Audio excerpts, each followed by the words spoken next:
अस्सलाम वालेकुम नाजरीन, आप देख रहे हैं KTV HD न्यूज़ और मैं हूं आपके साथ नीलम नवाब। आइए चलते हैं आज की इलाकाई खबरों की तरफ। अहमदपुर शर्किया क्राइम रिपोर्टर अंजुमन तहफ़्फ़ुज़ अज़ादारी हुसैन के सदर सैयद मोहम्मद अली शाह, सरपरस्त आला सैयद मुजफ्फर हुसैन शाह नकवी, सज्जादा नशीन दरबार नूर शाह बुखारी, सरपरस्त बिलाल हुसैन भुट्टा और मोहतरमा मरकजी इमाम बारगाह रजा हुसैन रिफत जबी की सहाफ़ियों से गुफ्तगू। इनका कहना था कि हमारे मुखालिफिन शहर के अमन को खराब करना चाहते हैं और मरकजी इमाम बारगाह रजा हुसैनी पर कब्जा करना चाहते हैं।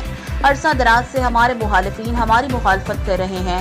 इनका मकसद अहमदपुर शर्किया के अमन को खराब करना है। मुहर्रम उल हराम के हवाले से चहलम की आमद है। हम चाहते हैं कि चहलम पुरअमन तरीके से मनाया जाए। हमने इनके खिलाफ मुतादिद बार थाना सिटी को तहरीरी दरख्वास्त भी दी, मगर इनके खिलाफ कोई कार्रवाई न हुई। इस मौका पर मलिक अमजद हुसैन, शहबाज हुसैन, ओन मोहम्मद सईद, नईम शाह, ज़ीशान बिलाल, मोहम्मद लाल शाह, मतलूब शाह, सैयद असजद अब्बास, महमूद शाह, खुसीब बलाल, बाकर खान, शहबाज अली, ज़ीशान हैदर, सैयद अली रजा बुखारी, सैयद आशिक हुसैन, सैयद ज़मीर हुसैन शाह का इस हवाले से कहना था हमें इंसाफ फराहम किया जाए। मुतासिरीन का RPO बहावलपुर, DPO बहावलपुर सैयद मोहम्मद अब्बास से कार्रवाई का मुतालबा।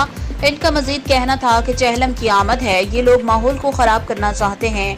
इनके खिलाफ बर वक्त कार्रवाई न की गई तो मजीद हालात खराब होंगे।